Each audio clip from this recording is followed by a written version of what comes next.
abri o evento com essa música fala uma cabeça cheia de sonhos. E eu abri com o time entrando, acho que você não estava na abertura do evento, e eu disse que a gente sonhou com esses 3 dias. E logo depois a gente fez um bate-papo, onde a gente falou sobre a imaginação, né? Que a imaginação é um dos modais mais incríveis para levar você aonde você quiser, né? É verdade, Flávio, mas eu não queria começar essa nossa última sessão aqui sem pedir de todo o coração uma salva de palmas para o Flávio.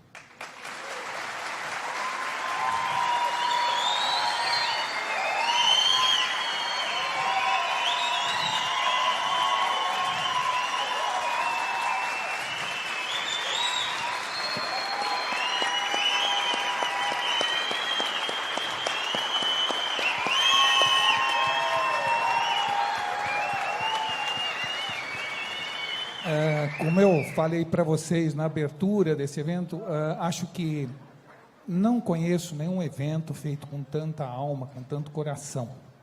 É um evento que tem essa missão, essa causa tão profunda. Então, parabéns. Segunda coisa, está falando de imaginação, eu queria dizer a vocês que eu assisti agora um final de uma reunião falando sobre inteligência artificial, né? Algumas pessoas dizendo que tem medo, outras que são otimistas.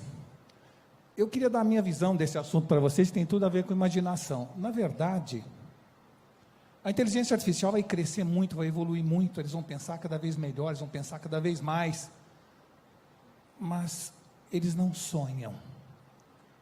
Sonhar é humano. Se nós tivéssemos inteligência artificial na época que fomos para a Lua, provavelmente teríamos chegado lá mais rápido e talvez com mais precisão. Mas a decisão de ir para a Lua é uma decisão humana. Sonhar com o impossível é humano. Então, nós jamais teremos, ou devemos ter medo da inteligência artificial, porque é o sonho que leva esse mundo para frente, e nisso nós continuamos sendo imbatíveis no planeta Terra, né? Em relação à imaginação, realmente, quando a gente pensa em modais de transporte, nenhum modal de transporte é mais eficiente, mais rápido, mais prático, mais seguro e principalmente com menos emissão de carbono do que a imaginação. Ela pode nos levar no espaço e no tempo para qualquer lugar onde a gente queira. Ela pode fazer com que alguém de Londrina, no Paraná, sonhe fazer o maior evento de mobilidade do mundo. E alguns meses depois o evento acontece, né? Isso é a grande força da chamada mobilidade. Mobilidade começou com uma visão de transporte, depois evoluiu para bem-estar, e agora está evoluindo cada vez mais. Nós não somos mais capazes de delimitar o espaço do assunto mobilidade, que deixou de ser logística e passou a ser a lógica das relações humanas. A capacidade que nós temos de ir cada vez mais longe nos nossos sonhos. A capacidade, como foi falado pelo Flávio no início, não de ter mais tempo na nossa vida, mas de ter mais vida no nosso tempo. Acho que, de alguma maneira, esse evento conseguiu esse objetivo, e nesse ponto é que eu digo que você está muito de parabéns, porque realmente mobilidade, como diz o seu slogan, é tudo. Obrigado, Walter. E, Walter, quando você me ligou, a gente, sempre quando acontece no fechamento do evento, e aí os 6 anos seguidos foram assim, a gente nunca planeja o final do evento. A gente sempre acredita nessa sincronicidade das coisas. E você me ligou falando de uma pessoa. Você falou, eu acho que essa pessoa tem tudo a ver para a gente para falar com ele participar do evento de alguma forma, né? E eu queria que você convidasse essa pessoa para bater um papo com a gente agora. Perfeito. Aliás, eu acho que poucas pessoas que eu conheço, talvez nenhuma que eu conheça, é tanto uma representação do que nós estamos falando aqui, da capacidade de imaginar para levar você do ponto A ao ponto B, do que esse meu amigo de anos, amigo que participou comigo junto aí do Aprendiz, né? E uma pessoa por quem eu tenho um enorme carinho e, ao mesmo tempo, um enorme respeito. Eu queria convidar ao palco o meu amigo Edson Henriques.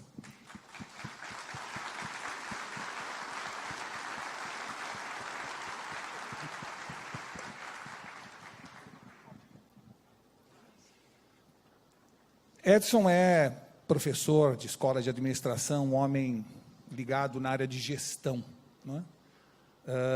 um excepcional treinador de líderes, assunto que nós falamos aqui muitas vezes nessa sessão.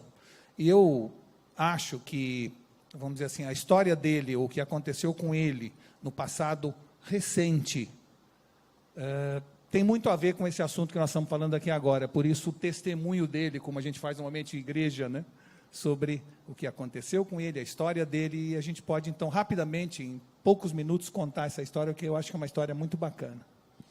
Ô Edson, a gente separou algumas fotos, se você puder olhar e contar um pouco aí da sua trajetória. Alô? Alô, tudo bem? Bom, inicialmente agradecer a oportunidade, estou bem feliz de estar aqui vivo e com a minha imaginação continuando, né, correndo a solta.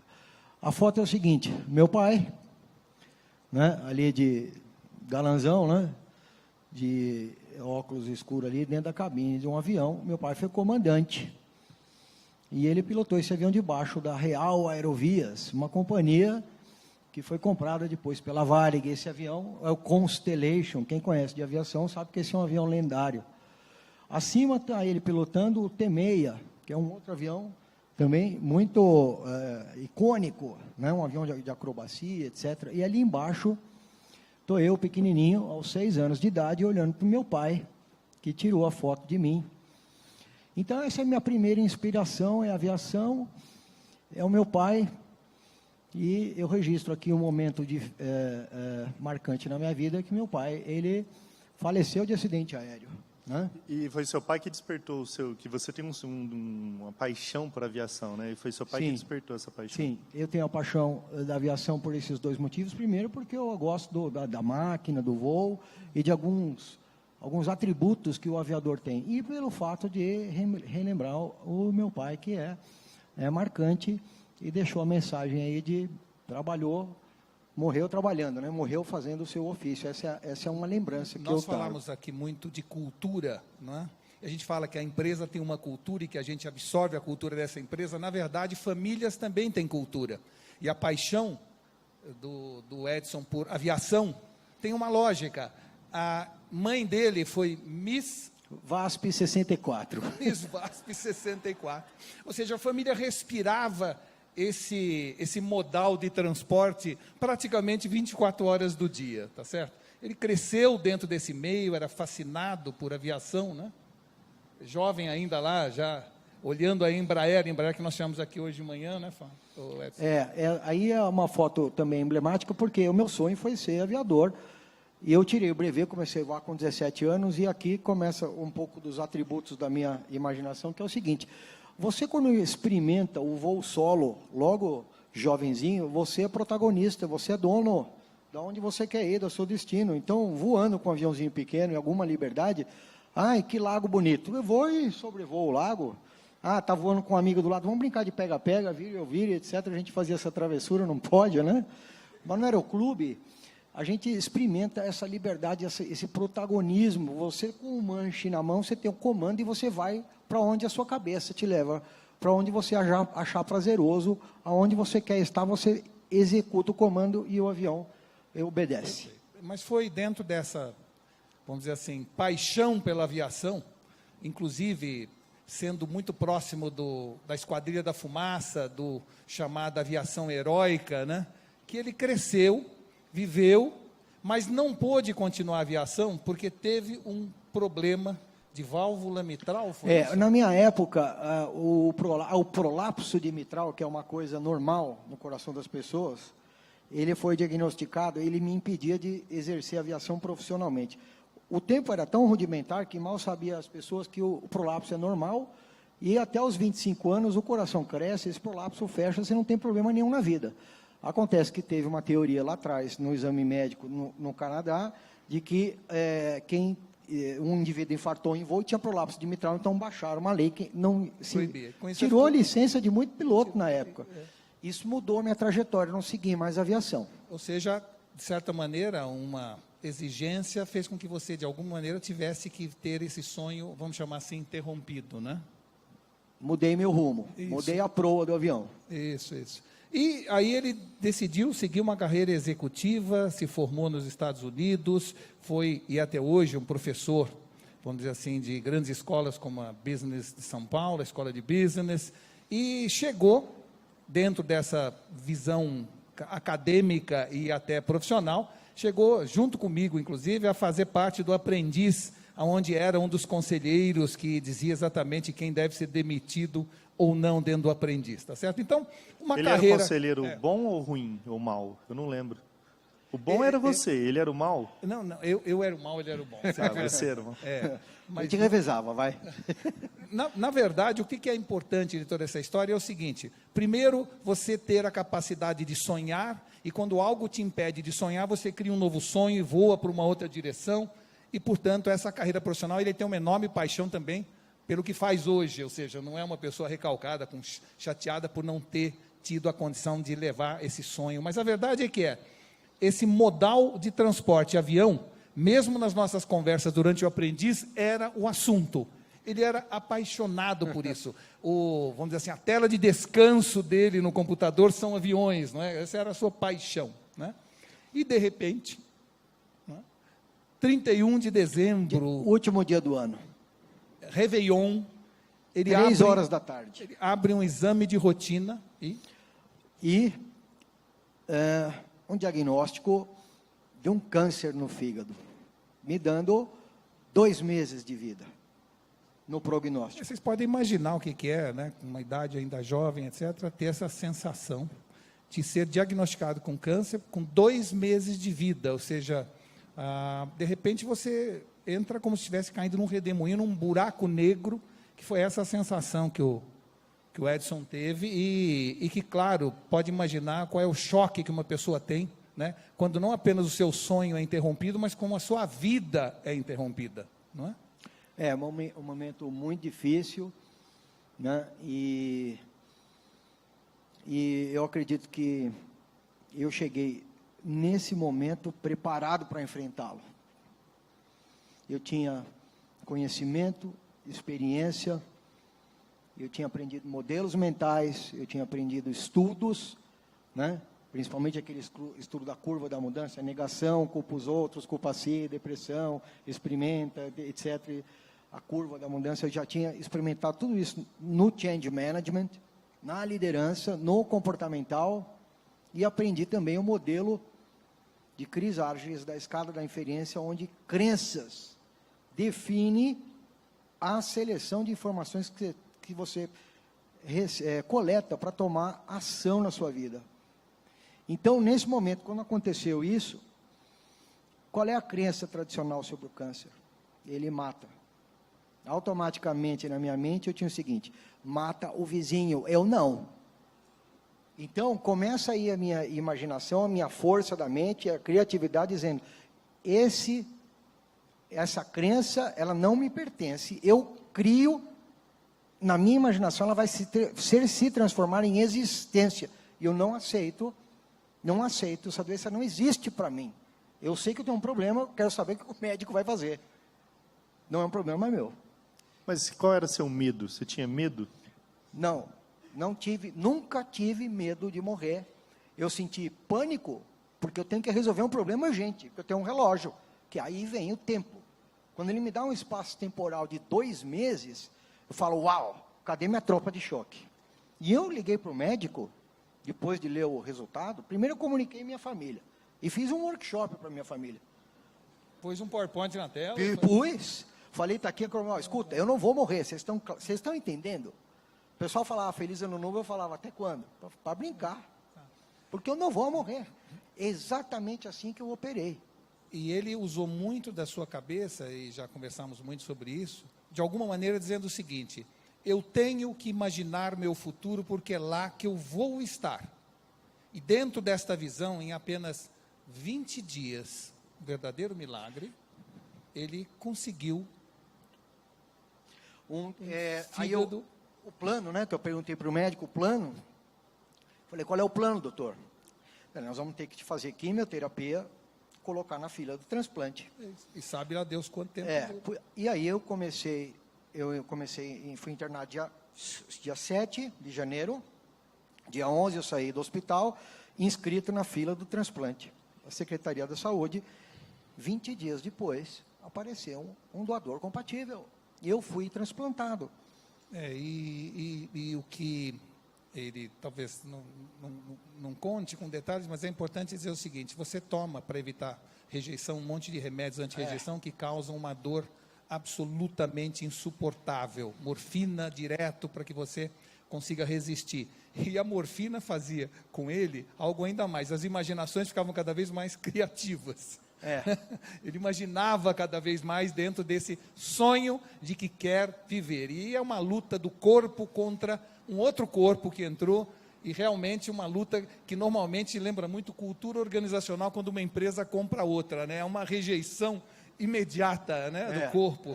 Basicamente é essa luta que ele sofreu internamente, sempre imaginando que tinha uma vida pela frente. É divertido falar, quando tem a briga, a gente consegue enxergar isso numa empresa.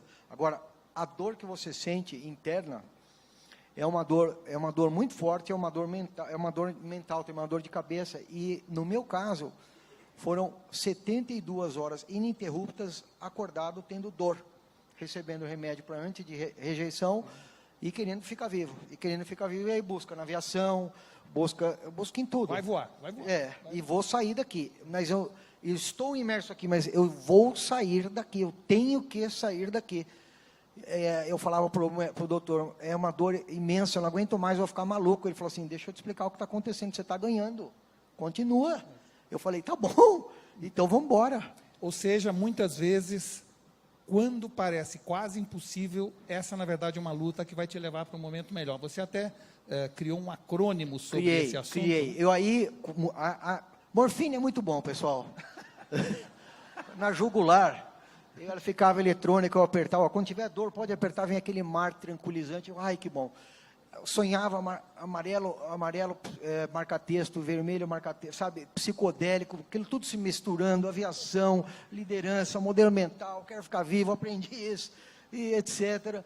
E aí, vida é um acrônimo, isso saiu no meu delírio, Life, L-I-F, Life is Fast Experience. Aconteceu comigo quando eu tinha 49 anos, aí eu falava para Deus, não vou virar nem tiozão, não vou fazer 50, para com isso.